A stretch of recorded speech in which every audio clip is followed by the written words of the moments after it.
Coming up on DTNS, Tumblr sells for tech pennies on the dollar. Will Snap's newest spectacles find their market? And a DEF CON wrap-up extravaganza.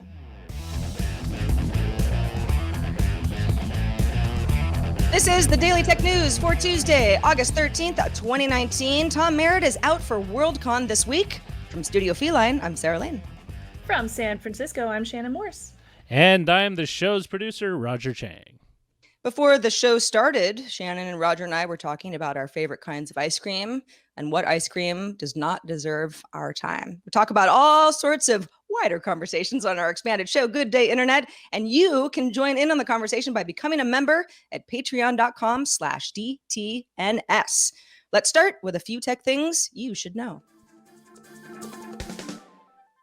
In a blog post, Microsoft's Mojang development team announced the super duper graphics pack for Minecraft was canceled, citing that the pack was too technically demanding to implement across devices. The update was originally announced at E3 in 2017 and promised to add dynamic shadow and light models, screen space reflections, material-based lighting with 4K resolution support while keeping the game's raw underlying assets untouched. A recent FCC filing hints at an upcoming release of a wireless Super Nintendo controller for the Nintendo Switch. Discovered by Reset Era user Link83, the filing contains an image that looks like the back of an SNES controller and has a model number that seems in line with other Nintendo Switch model numbers. Oculus co-founder Nate Mitchell announced on Reddit today he's leaving Facebook after 7 years and is going to take some time off to spend it with family, calling it bittersweet news. Mitchell most recently served as head of VR product at Facebook. His Oculus co-founder Palmer Luckey was reportedly fired from Facebook in 2017. And CBS is merging with Viacom. The two companies split up in 2005 and have been in negotiations over the last few months. The new company will be rebranded Viacom CBS, and Bob Bakish, current CEO of Viacom, will become CEO of both companies. Viacom CBS now owns Showtime, Nickelodeon, MTV, BET, Comedy Central, and Paramount Network, and, of course, CBS. Somebody on Twitter called it a conscious recoupling of the two companies. Isn't that sweet? I like it. On Monday, the Wall Street Journal reported that Verizon had agreed to sell Tumblr to WordPress owner Automatic for an undisclosed amount. Axios originally reported that the deal was well less than $20 million. Within a few hours, though, that reported number had fallen to a reported less than $3 million. Now, that's significant because back in 2013, Yahoo paid $1.1 billion. So people were saying $20 million. What in the heck? Now, within a few hours of that initial 20 million number, the reported number dropped to a reported less than $3 million. It was $10 million, somewhere in the middle there. So we went from under 20 million to a real fire sale at under $3 million. Again, Yahoo paid over $1 billion for Tumblr back in 2013. And Verizon acquired Tumblr when it purchased Yahoo in 2017. So Verizon was the current owner until yesterday. Verizon then banned adult content on Tumblr back in December of 2018. You might recall it led to some angry users and actually fewer users as well. A lot of people left the platform for others. Automatic CEO Matt Mullenweg says that he doesn't plan to reverse the adult content ban. So anybody who was excited about that not happening, not at the beginning anyway. Mullenweg tweeted on Monday about that, quote, "I think the internet and adult content seekers will be fine. Life finds a way. If people want big policy changes here, put pressure on app stores of Apple and Google. No one else has any leverage." Mullenweg also said that Tumblr will serve as a complementary site to WordPress. Well, okay. Besides the fact that it sold for such little money, which really points to Yahoo running it into the ground, Shannon, I mean, had you been active on Tumblr lately? You know, what are your thoughts on this huge price drop from just 6 years ago? No, I have never been an active user on Tumblr. It's always been something kind of on the outskirts that I was just kind of looking in on as sometimes a reader, sometimes a follower of content, but generally was never an active user. I did have a lot of friends that were on there as community members, either posting their own personal fan art or works of art. Tons and tons of like anime people in that anime community. They were a part of the Tumblr scene. So a lot of them were very upset because some of them like drew adult content and they were taken off of the Tumblr website. So I can speak kind of as a third party watching how upset they were, noticing the changes in Tumblr and seeing how it kind of just died after that ban. I'm not too surprised about the price changes here. $3 million. That is not a lot of money at all. And apparently less. I mean, you Yeah. don't hear numbers that low, even with platforms that were once huge that kind of get sold off to other companies in their dwindling twilight years. This is low. I mean, you can't buy a house in San Francisco for under $3 million at this point. I mean, it's sort of shocking. It is. It's very shocking. At that point, it just seems like they were just trying to get rid of it, just giving it to whoever would give them money to, I don't know, pay the bills at that point. And after that, they were just done with it. I really hope that they do bring it back to life, though, because Tumblr did have a very big community, especially for those people that I had mentioned. So I know that they are still there, and I know that they want to find a platform that would work for them. He mentioned, of course, Mullenweg did mention that he's not going to bring back the adult content, as you mentioned. It's still going to be banned, so we're just going to have to see what happens. Yeah, I used to be a very active Tumblr user. I haven't for some years, so there's probably some cool features that I didn't even know about because I probably haven't logged in 2 years. But I do think that if we take the price tag aside, a company like WordPress is probably the best company to buy a platform like Tumblr, because WordPress and Tumblr work very differently, but they achieve the same goal. And perhaps WordPress feels like there is a need with its user base or its potential user base to have something that's a little more simplistic. Maybe there's some social networking capabilities that that get bundled in that WordPress doesn't really take advantage of now, that can make that can be more attractive for Automattic as a whole. It could definitely be pretty cohesive for both of them. Snap announced Spectacles 3, a limited release redesign of its AR sunglasses. The glasses come in either carbon, which is black, or mineral, which is a beigeish gold color, feature a sleeker look than previous spectacles, and add a second camera to add depth perception. Snap added in some new 3D effects and says the glasses can capture 70 videos and more than 200 photos on a charge, and offers 4 gigs of storage. Spectacles 3 also comes with a 3D viewer similar to Google Cardboard for viewing 3D creations on your phone. Spectacles 3 goes on sale in November for $380. Last year's model was $150. So we're seeing a pretty definite increase in price on the new ones, but they also seem to come with a lot of nice new features. Yeah, new features, but more than double, quite a bit more than double the price of last year's model. Is my first takeaway from this is, okay, they look pretty nice. I know there's only 2 colors, and it's a very specific style. This is a style that I personally don't look very good in, because I've tried on sunglasses that kind of have those, the roundness sort of with the flat top. But I think that they look pretty sleek. However, for this price point, let's think about the people who are going to buy spectacles. The majority of Snap's user base is young folks, right? Right. When we occasionally talk about what young people are doing the most on social networks, Snap is always like number 1 or number 2 among people between 16 and 24. So when you match that with this price point, you're really pricing the majority of Snap's user base out of buying spectacles. I mean, $380, I mean, that's a lot, at any age, but certainly if you're a teenager. Who in that market point, in that price point and age, is actually going to be able to afford these glasses? And what's also, it seems limiting, okay, they look nice. Okay, maybe Snap is saying, well, we're trying to appeal to an elite group of people who are very fashion conscious, which Snap actually said that they were, which might give them an out if they don't sell a lot of them. Like, well, we only sold them to people who consider themselves very fashion forward. But the spectacles, while they do have some new features, they also don't do things that the people complained about in previous models, such as you can't upload anything from the spectacles directly into Snapchat, which is something that you would want to do, right? That's the whole point of it.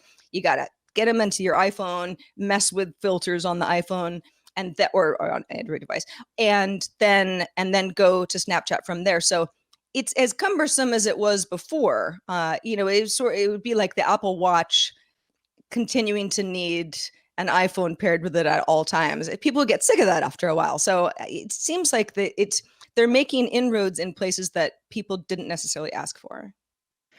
I think it's kind of fun how fancy they look nowadays compared to what we originally saw with like Google Glasses back in the day. True. I think that this is also going to help change the perception of people's view of surveillance when it comes from somebody's glasses, and kind of compare it akin to smartphones, which we say day to day and don't necessarily consider to be surveillance if somebody is holding one of those in a public place. So it will be pretty interesting to see how these are perceived from the public, especially at that price point, and given that they look so much better than originally like Google Glasses.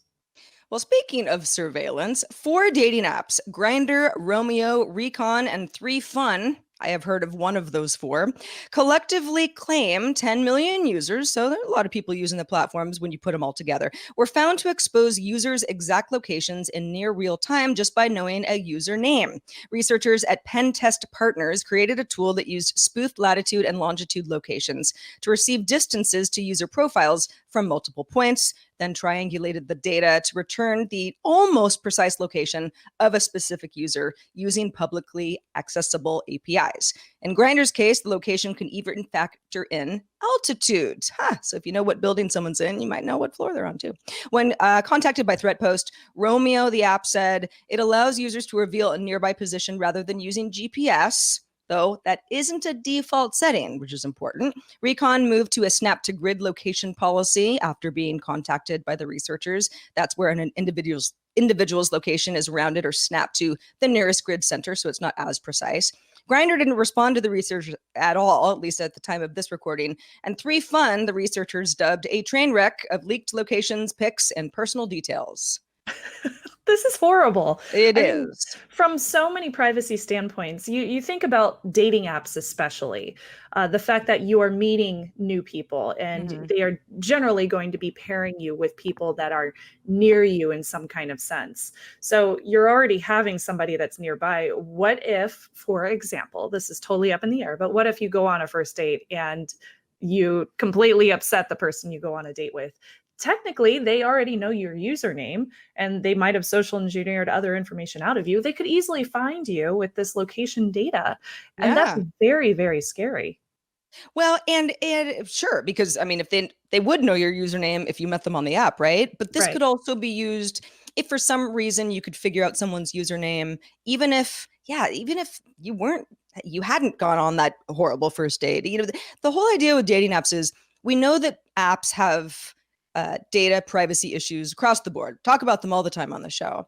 But dating apps specifically, they always, they're so much more cringeworthy because there is an expectation, or at least an implication, that you are maybe looking for love. Maybe it's physical, maybe it's emotional. There's all sorts of ways that we can define this, but this is you're going to get more creep factor with someone who knows where you are, what your habits are. You know, somebody knows where you are one time.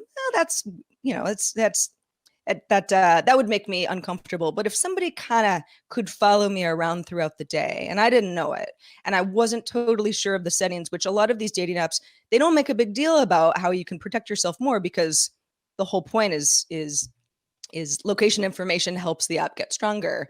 It's a real issue, and I'm not totally sure what the answer is besides people just being more aware of how these apps work. But it's also on the app too. When you first sign up, be super upfront about your personal safety, because it's going to come back to the app eventually.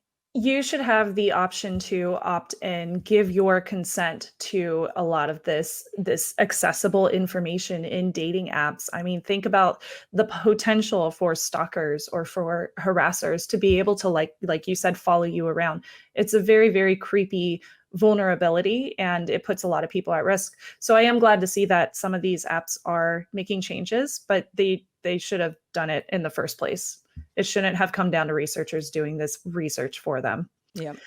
So moving on, the information reports Apple and Spotify are in talks to allow iPhone users to control Spotify playback of songs, playlists, and albums through Siri. The new integration would come from new APIs in iOS 13, which opens up the Siri framework to third-party music, podcast, audiobook, and radio apps. In March, Spotify filed a complaint with the European Commission over the App Store and Apple Music, saying, quote, Apple won't allow us to be on HomePod, and they definitely won't let us connect to Siri to play your jams. That language has now been removed from a website Spotify launched at the time. Spotify for Podcasters is also out of beta today, now giving all of its podcasters data on their listeners' music taste, age, gender, location, and duration of episodes listened to. Around 100,000 of the 450,000 podcasts in Spotify's catalog signed up for the beta program when it launched last October. The dashboard is available globally, but only in English for now. Yeah, so Spotify being able to be played through Siri, I don't have a Spotify account. I use Apple Music, so this was not an issue that I've had. But boy, do I know a lot of complaining folks who have wanted this feature for some time. So that's cool. It sounds like Spotify and Apple are playing nicely together. You mentioned, Shannon, that Spotify had not so long ago, just a few mere months ago, complained that Apple was not going to let them do this. So it might just be new APIs in iOS 13 and everybody's happier.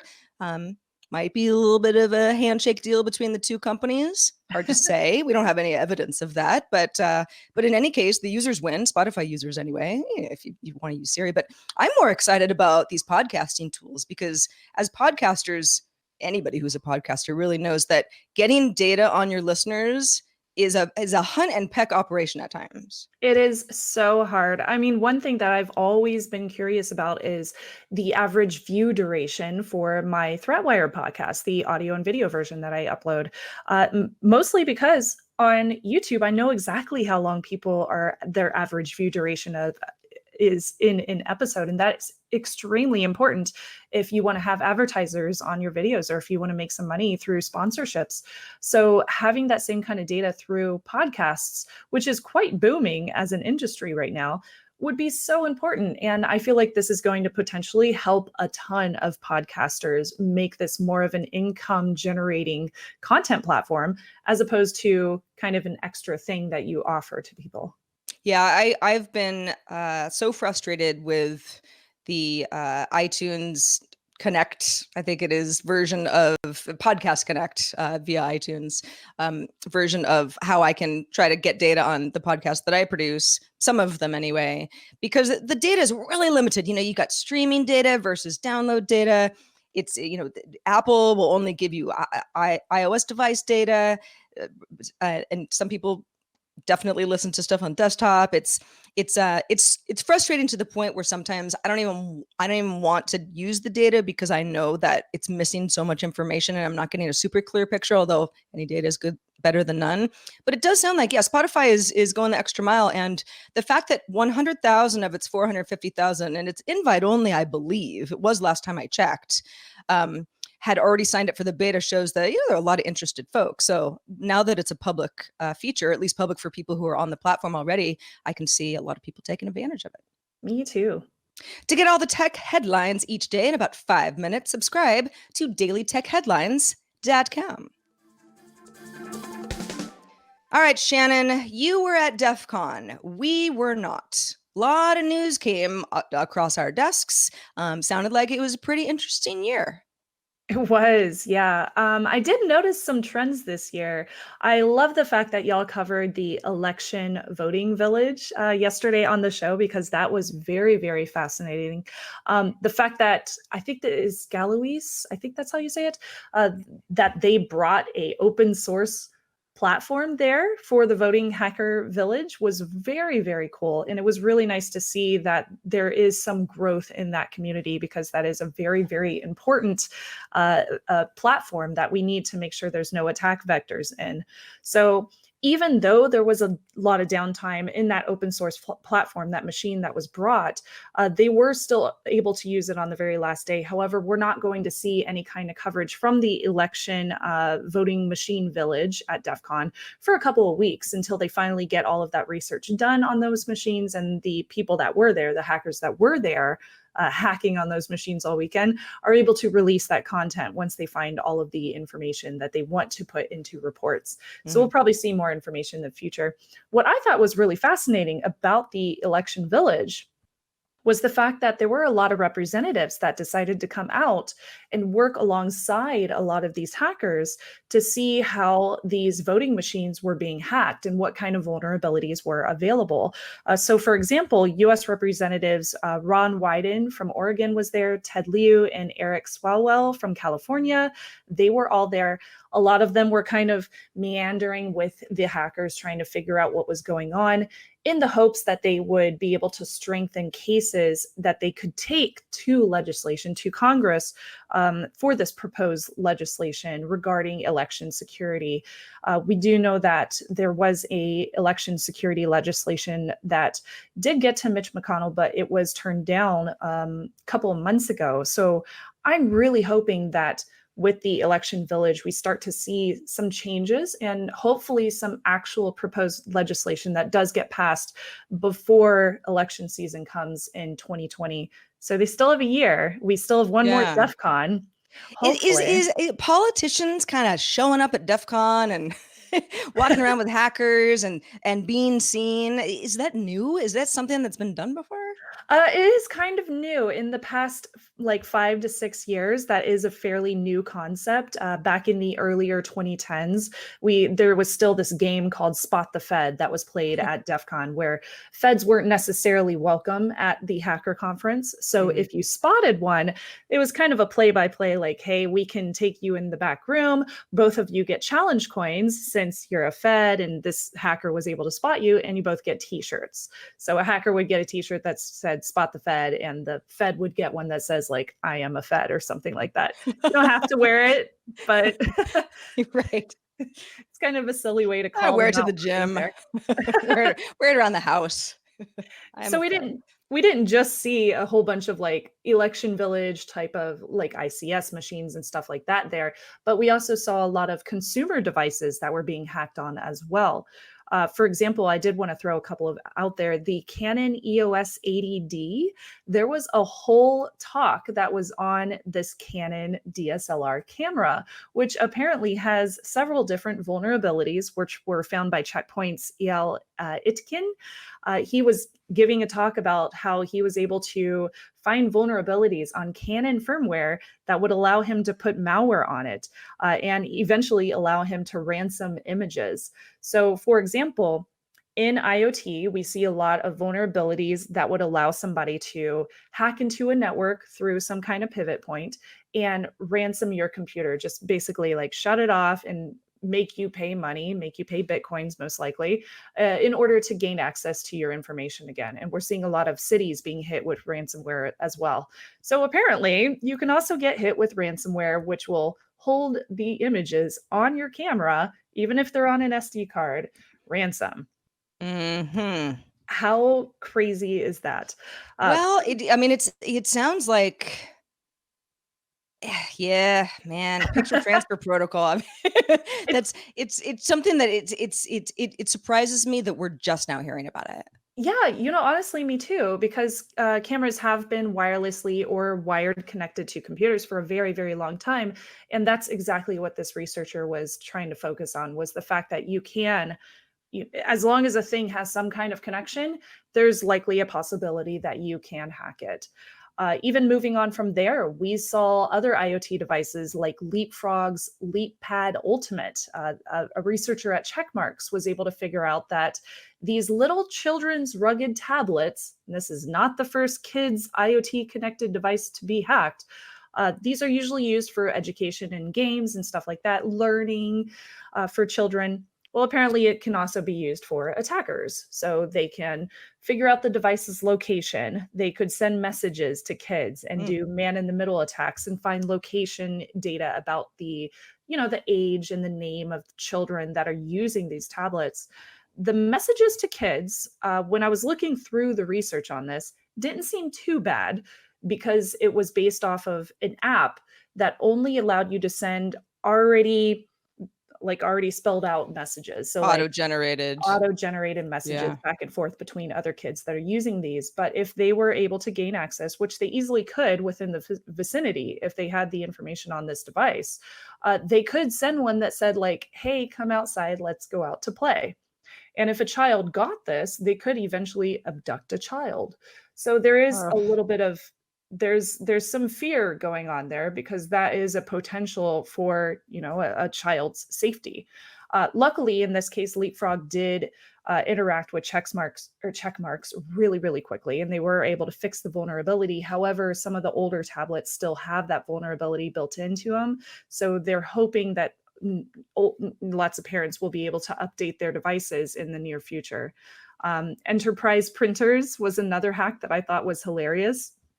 This involved lots of different brands: HP, Ricoh, Xerox, Lexmark, Kyocera, even Brother, which we've even used in our office spaces. They have flaws, allowing attackers to crash the entire printer, or they can also spy on print jobs. And since these are enterprise printers, that means that oftentimes there's a lot of very secure, sensitive information that is being printed out on these machines. So the researchers in this case, they were able to work with all of these different printer manufacturers and get them updated. Each of the vulnerabilities have patches, which is great. They also brought to mind a very critical mention that printers should be thought of as IoT devices. A lot of times we don't look at them as such. We update them once when we plug them in and get a brand new one, and then we don't update them after that. So they made it very, very important, and they made it very clear that we should be treating everything that gets connected, even these older devices like printers, as IoT devices that have these vulnerabilities. So yeah, it was an interesting year. Yeah, the IoT device vulnerability conversation, it seems like it's continuing to expand as more and more folks are getting on the train of IoT devices because they're fun and they're convenient and it's cool. But there's a lot of vulnerabilities, which also leads to, that goes back to the voting machines, the idea of having secure hardware that's local to the device that can protect you in situations. And yeah, when you throw kids' devices in there, it's just such another layer of people really needing to understand how this stuff works, and the companies being responsible for making sure that especially young people are safe. Absolutely. I'm really happy that we have DEF CON as available to hackers and penetration testers, because this time of year is when we see a lot of vulnerabilities come out, and a lot of these companies fix them too, so that they can give these talks about these problems. So we're very lucky that we have this available to us. And I'm looking forward to next year too, and seeing how the election village takes off from there. Yeah, I'm sure that's probably why politicians continue to go to DEF CON too, because politicians historically not always the most tech savvy crew. If you're hanging out at DEF CON, you can kind of get your persona into something that might help your platform in the future, not to name any names. Hey, thanks to everybody who participates in our subreddit. Submit stories and vote on them at dailytechnewsshow.reddit.com. We're also on Facebook. Join our group, facebook.com/groups/dailytechnewsshow.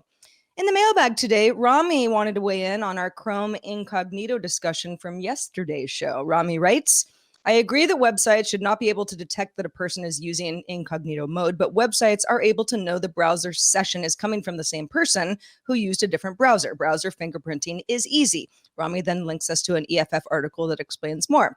He says, not to mention that ISPs can know the sites that you visit, not the single pages if the website uses TLS or SSL, but we don't need to confuse incognito with VPN. The main reason for incognito mode is for the browser not to use or save cookies and session data. I use incognito mainly to stop ad tracking, YouTube tracking, and news discovery for Google products. Rami says Google tracking is the most aggressive and annoying. If I open up a couple of websites about a topic, or I watch a couple of videos, on a channel, then Google starts suggesting that topic and video everywhere. Rami says, I also use Incognito when someone wants to check their email on a shared computer, because the Incognito browser won't see logged in sessions and won't save new ones. Shannon, where do you stand on Incognito mode? Because we were kind of talking yesterday, Tom and Roger and I, about, some people use it religiously. I'm sort of a, on and off kind of person, depending on what I'm doing.